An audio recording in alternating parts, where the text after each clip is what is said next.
Good morning, I'm Harley Schlanger from the LaRouche Organization with your daily video update for November 2nd, 2023. As we're in the midst of two wars with horrific consequences coming from them, terrible devastation, it's sometimes difficult to remember that we're also in the midst of a deepening global economic crisis. Our attention is grabbed by the horrors of war and the real probability that these wars could spread into a World War III and possibly a nuclear war. There are events worth our attention, though it is likely you've been deprived of an honest account of some of these events due to the corruption of the media cartels and the censorship industrial complex, which keeps the truth away from you as much as they can. But what we can see is that the economic crisis, which is the root cause of these wars, is continuing to unfold. But before I get to that, let me mention one of the events that's worth noting. The resignation on October 28th of Craig Mokhiber, the director of the New York office of the UN's Office of High Commissioner of Human Rights. Mokhiber is a human rights activist and has been employed at the UN for 30 years. In his resignation letter, he wrote the following, quote, "Once again, we are seeing a genocide unfolding before our eyes, and the organization that we serve," referring to the UN, "appears powerless to stop it," unquote. He said the UN has surrendered to the power of the United States and the fear of the Israel lobby, and has, as a result, lost credibility. He called for international actors to create a new paradigm in the region based on equality for all. Now, there are many details in his letter, and I'm attaching a link to it so you can read for yourself the anguish of a 30-year veteran of human rights struggles, and his concern over the inability of his office to stop what he calls a, quote, textbook case of genocide, unquote, in Gaza. There are rallies going on all over the world. Some people are trying to paint these as anti-Semitism or attacks on Jews. In fact, it's people of conscience, for the most part, not defenders of Hamas, but people who are horrified by the retribution being exacted against the innocent civilians of Gaza by Israel in a drive for revenge, which only deepens the cycle of violence and pushes us further away from peace. The peace that Netanyahu seeks is what might be called the peace of the grave, and it never lasts. There will be a national rally this Saturday in Washington, D.C., and there are probably events all over the world. Look for them and join them and participate as the people assert their sovereignty over the power of the corporate cartels, which are committed to wars to defend their collapsing order. Now, let's look for a moment then, turn our attention to the underlying cause of the war, the collapse of the economies in the transatlantic countries, and the emergence of an alternative to the dollar system. This emergence is centered around Russia, China, the BRICS nations, and the emergence of nations of the global south. Their message is simple: no to imperialism, no to neo-colonial looting. They're demanding that their sovereignty be respected. And the best way to do this is through a new development architecture, which is what Lyndon LaRouche and Helga Zepp-LaRouche have been calling for years, to replace this collapsing imperial order. Why should people have to die in wars to defend an order which would have killed them otherwise through economic sanctions and withholding credit and so on? So when you look at this emergence of these newer nations, the African countries, the Asian nations, the pulling together of this BRICS as an alternative, the New Development Bank, and so on, look for a moment at Europe.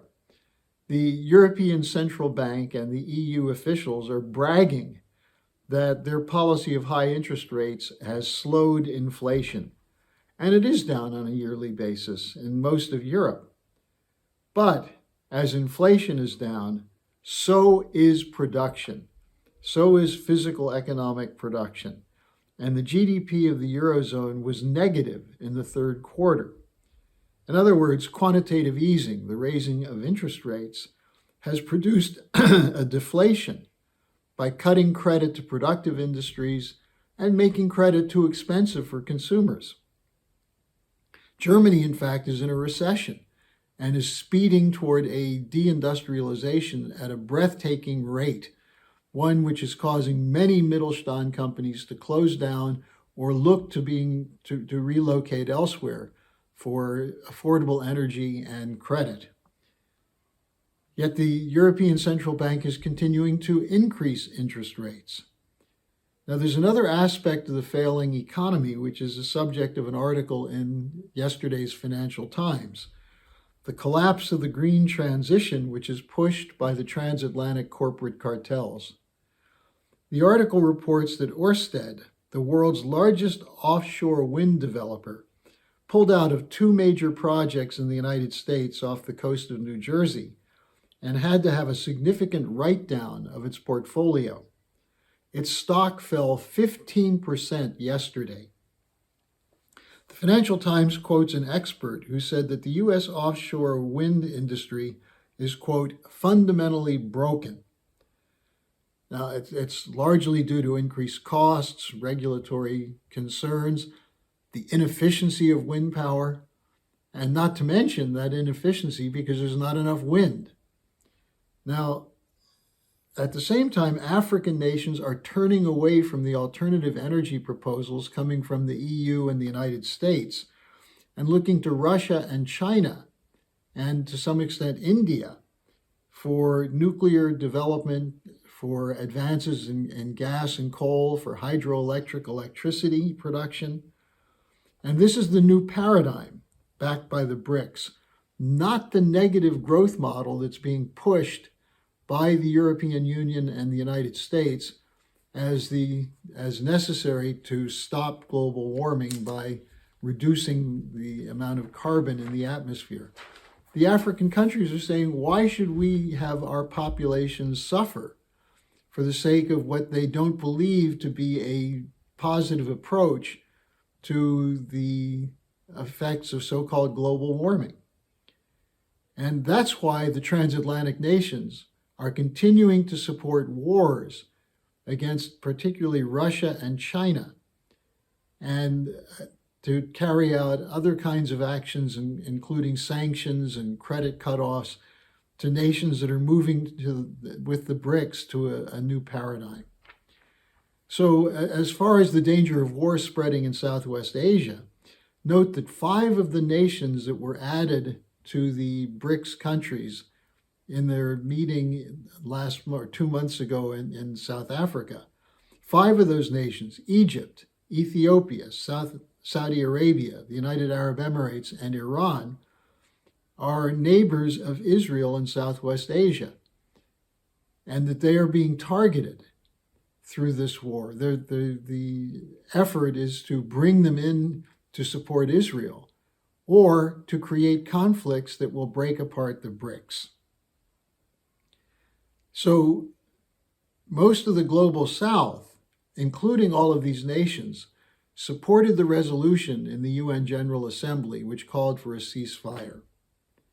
So what we're looking at is a world divided between the proponents of an old order, which is collapsing and which is trying to protect itself and its sponsors, the global corporate cartels in finance and insurance and energy policy, big pharma, and so on, trying to protect their profits by continuing a looting policy of poorer countries and increasingly of the populations of their home countries, and a looting policy which is being rejected by the nations that are targeted for the loot.